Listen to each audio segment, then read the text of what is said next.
Yes, the firm. And you couldn't hear from the official nonsense podcast. I haven't done an update for a couple of days. Obviously, the last one was not the fucking nicest, but I've had some good news. Well, good news. Yeah, I've had some good news. Wanted to share with everyone, something a bit positive. So, in a situation where I was still in Broadgreen Hospital, which is the heart and lung specialist, but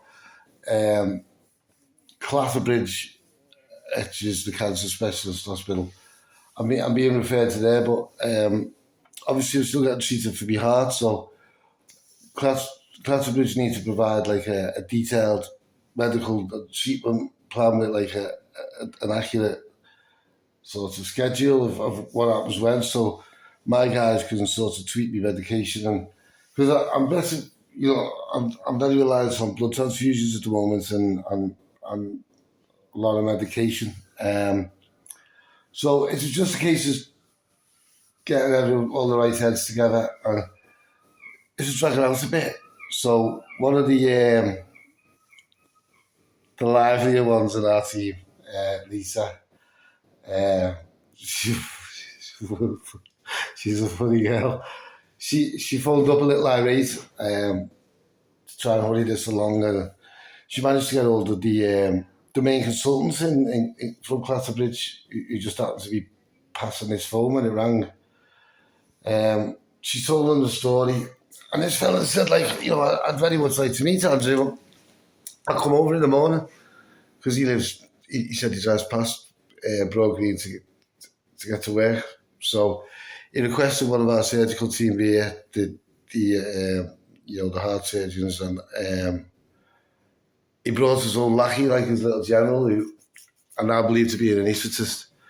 So this fellow walks in, fucking hell, like, when someone's just got an aura, like, he's just filled the room, and he's like, he introduced himself, like, "Hi, Andy, I think I'm going to operate on you." And I was like, "Sorry, lad, like, you're wasting your fucking time, you know what I mean? I'm inoperable." He says, "You're not inoperable." He said, "I read that wrong," so I was like, "What the fucking hell do you mean? Like, can you cure me?" And he says, "I can't cure you, mate." He said, "That'll be the other fellow with the grey beard." So the next thing I'm like, "What fucking fella?" So he's like, pulls his chair up, he's like, "Am I all right? Check your belly and that." I was like, "Of course you can't tell me about this other fucking fellow with the grey." "Who's this fellow?" Because he says, "That would be Dumbledore." I thought, "You fucking cheeky bastard." But like, it broke the ice, everyone's laughing. And then he said, "Right, listen, is the situation. Can't open you up to operate because the blood thinners, we need to sort of put me in a coma, and my heart would stop. Like, I wouldn't wake up." So that sort of hindered what could happen. But this fucking big testicle legend, like, he said, "Right, you've got like a tumour in your colon," and he said it's got no fucking business being on this earth. He said it's one of the most evil cancers I've ever seen. He said that's basically fucking draining the life out of you. He said it's killing you, and he said it's killing you fucking fast. He said, "I don't want to give you the date," but he said this thing needs to go, and he's like, I mean, fast. He's like, "This is the fucking." He said, you're terminal and that, but he said this thing is after you, like, and he's like, "I can cut this bastard out, kill surgery, and change the standard of your life." So I was like, "Well, fucking right, like, you're my fucking hero." So he was like, "Right, so what's your performance?" So I just had a blood transfusion, so I was like, "This is the best I've felt since I was like 30 years old." I was like, "I genuinely feel like I could run to town." And he's like, "What a blood transfusion is it's your body running at its optimum, like all the correct vitamins, all the correct infusions of magnesium and iron, and like all the correct levels of oxygen." Like, he's like, "That's where you should feel like." And he's like, "What's your performance normally?" So I'm like, "I can probably go about 100 meters, and like I'll run out of breath, and I'll have to sit down, like I'll be dizzy, like." And he's like, "That's the cancer." So he's like, right, and this is the best thing. He turns around to Nikki, who's like quite high up in the, because tickets with Camp Green's really prestigious heart and lung centre, and she doesn't work for him. He's like, right, guys, he's like, Nikki will believe, he's like, I need you to phone this number, blah, blah. He's like, tell him I need an urgent colonoscopy, I need this, and like, he gives her the list of jobs, and then he turns out to this fucking little general, like an Asian guy, like a young guy.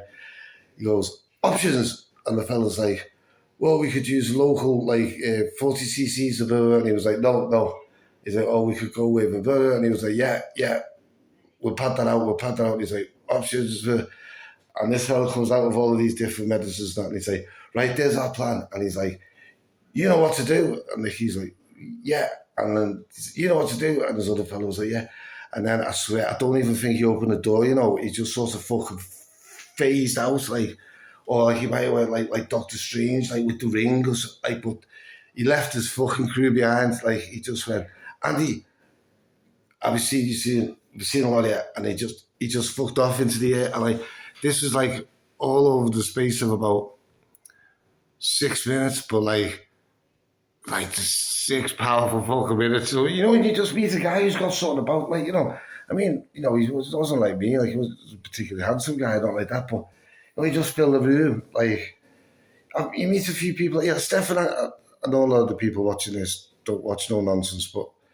if you, like Stefan Angelo's Bad to the Bone, like one of the events we go to, like, he's a big powerful guy in that, but like the rest of the room are all like heavyweight boxers and everything, but he commands it. Like they're all watching him, they're all listening to him. Like he's got an aura.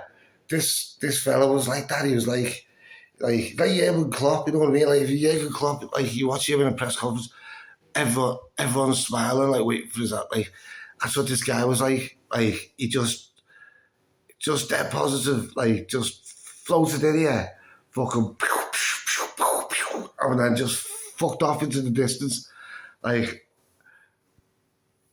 and everyone was just fucking like, just a really, really impressive guy. Now listen, fuck it, maybe he can't do it, he can't, he might, maybe he can't fix me, you know what I mean? He said he can give me a better standard of life.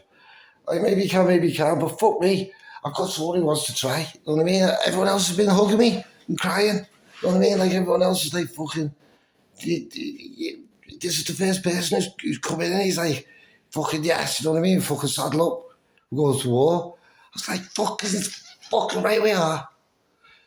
It's just, no, I can't see. I need to edit somebody. Fuck it. I need to stop saying consultants' names, you know what I mean, in case they die here and we get a fucking lynch mob after them. But,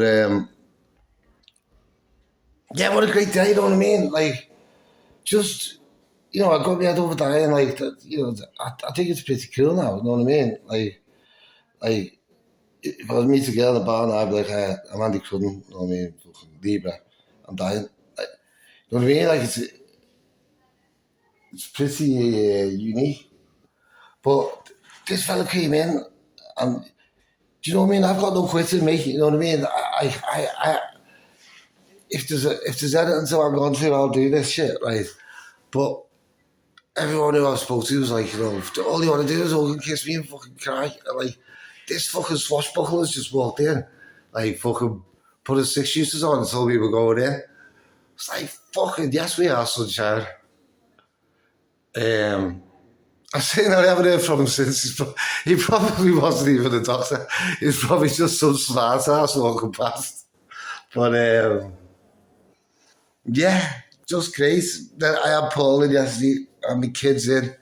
And my auntie come in, my cousins. I've had an awful lot of visitors. And then obviously I've got the dream team. Like, I'm going to get them all on and do a video. But, they're very conscious of getting me better before they join the podcast, which is fine. But yeah, guys, you know what I mean? Just a bit of, he said, no one can extend your life and you don't want to, like, but He said, I can give you the proper life. Because the plan is, as soon as this is done, because he reckons he said, take like 2 weeks for the stitches, because I must have stitches up my ass, so whatever, doesn't matter, but he said, keep away from heavy lifting and that, like they'll have me out the bed every day and that. He said, within 2 weeks, I should be able to just fuck off, like, to Centre Parks with the kids and sort of, or I want to go to Alton Towers. So it just opens up all these options to me, because, no one's telling me I can and can't do that now. It was like when I was seeing Dr. Carr's, one of the heart specialists here. I was like, what it says on the rides? Do not ride this if you've got a heart condition. I was like, does that apply to me? And he's like, fucking hell. Like, what do you think? He's like, that applies to fellas like minus fucking 10. He's like, yeah, it applies to you. I was like, well, can you fucking fix me so I can, because, so I'm going to ride. Of course I'm going to fucking ride. I said, can you do something like jam me in the ass or something, keep me going for the day at all times? And he was like, are you serious?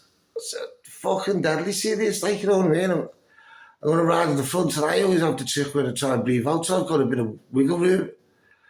Like, in case I can hang out or something, like, I like my roller coasters, so do my kids. But he's agreed, he said, like, I'll come up with something, you know what I mean? I'll drug you up or something, like. So, yeah, it's all agreed. He didn't like the stealth bomber theft idea.